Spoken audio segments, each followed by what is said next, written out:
The East African Trade Union Confederation held a two-day conference that was highly impactful, featuring rich discussions and invaluable contributions. Youth representatives from 6 East African countries engaged in dynamic conversations about pressing challenges and explored opportunities in youth employment, green transitions, entrepreneurship, and digital transformation. Millions of young East Africans enter the workforce annually, with only a small fraction accessing formal employment opportunities. This is because the formal employment is shrinking and the informal employment is enlarging. The membership of trade unions are dwindling because of the scarcity of regular works and because of also the introduction of non-standard forms of employment that deny the youth an opportunity to enter into formal employment. So most young people find themselves in low quality paid jobs or informal jobs, or excluded extremely from the workforce. They are not informal, they are not informal, they are completely excluded from accessing job opportunities. Rose Mamo from Kotu, Kenya, on behalf of the General Secretary, expressed her deep gratitude to all participants, presenters, and facilitators. She emphasized that their engagement, insights, and enthusiasm were vital to the event's success. I know as elected leaders we have a lot to do because we as young workers, we face a lot of challenges. Young workers are facing issues like employment, skills mismatch in jobs, but also we can see that they are not joining trade union in big number. So as Eatuc Youth Committee, I think we have a task to do that we need to raise awareness for them so that we can recruit them joining trade unions, and also we can also have opportunity to expose them to different skills, especially address issues of climate change, especially on the world of work. Zanzibar highlighted the importance of equipping youth with the necessary tools to succeed in the green and digital economy. Green jobs are the decent jobs that contribute to preserve or restore the environment, or sometimes we can see environmental friendly. According to the ILO report, it says decent jobs, poverty eradication, and environmental sustainability are greatest challenges of 21st century. So for this importance, we can see that these green jobs hit to the target of eradicating or improving those challenges that have been elaborated by ILO.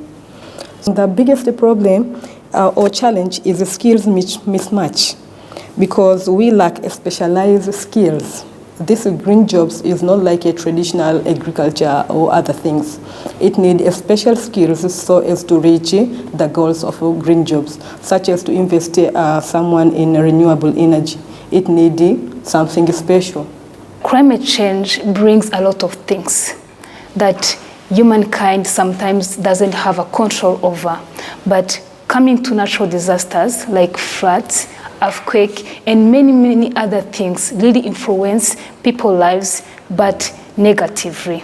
Starting, we can say displacement of people. When there is a flood in some places, people are not going to leave that places because there will be destruction of their houses, there will be no accommodations, so it will lead to the displacement of people. Uganda shared experiences and innovative strategies for tackling climate challenges. We have seen that there is a lot of human activity affecting the climate or causing the climate change, on the way we see on the climate, on the pressure we put in this climate, because the population is growing and the resources or the natural resources is remaining intact. So you find that human activities like mining, say maybe the carbon we release on the environment because of the vehicles, because of the oil we always see, you see that it causes the climate change in the community.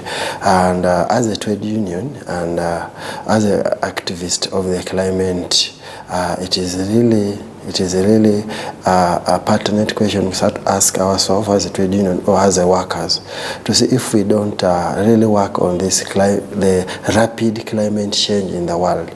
The people, the workers in this country, the workers in Africa, East Africa, we are born to suffer because the rapid, you can see the heat, you can hear the heat, and if it is raining heavily. You see that there's a lot of flood. That means the ozone layer has been tampered with. The carbon which we are released to, it is too much, and I think it's high time as young workers, since we have assumed, to start to be an advocate of the change, because if we don't act now, it is affecting us, because we are the leader. We are the tomorrow, and we are the today, and we are the future. Leadership training, especially for young people, is very important, because once we are looking at a youth that is not well equipped with knowledge around green jobs and climate change agenda, so you find that training is really important. Because with training it comes with knowledge, and in this case we are looking at knowledge that will assist the workers even understand what is climate by definition. What do we mean by climate justice? Issues around just getting the whole picture of the discussions that we are having about climate change. And just having this in mind, climate change is a bit comprehensive to the youth, and it is only through education where the youth will learn that climate change is not just all about weather patterns. There's also the issues of impacts and action that is going on to ensure that we are addressing climate impacts within our advocacy work. So training is really important for the youth, first to give them a knowledge and understanding of climate justice and all it entails. Then secondly, it also enables them understand also the concept of green jobs, and just looking at the sectors that are also affected by and play a role in green jobs, and just understanding also what is just transition, a concept that is widely used by the trade union movement, and how it relates to the context of youth. So this is really important in education for young people. And also in training, we are not just focusing on knowledge around just transition, climate justice, green jobs. We're also looking at how then will this inform key policy and advocacy work that speaks into the youth of the issue of youth, and of course looking at key sectors like agricultural, manufacturing, the energy sector. These are really key for even young people to understand even how they use advocacy to inform changes, to just enable them also be in the negotiation table. Some of these policies touches on workplace and how our work is going to be sustained where we encounter severe climate crisis. So you find that even through training, through knowledge dissemination, we are looking at fair labor standards at workplaces. It's only through education, and education that is more comprehensive, that unpacks green jobs, where it comes in handy to address the issues of the youth and how they can use that information to ensure that workplaces are safe for young workers, and young workers are also being well taken care of by employers at the workplaces by putting in place sustainable measures that protect and promote them. And of course, also we are looking at organizational sustainability. There are some sectors that are widely impacted by climate. For instance, a shift in weather patterns may affect even the tourism sector. Then this becomes an issue, a workplace issue for workers. And you find that the more we continue educating our workers, the more we even think around strategic planning on how we can counter such crises when they strike us as labor movement, and how even in terms of mobilizing, in terms of skills that you're getting from the training, how then can we use it to ensure that workspaces are also safe and workers are also protected. And lastly, maybe I'll speak into the issues of youth empowerment, and youth empowerment mostly on leadership. As we speak on climate issues, we are also thinking about then what does it mean to a young worker at the industry level.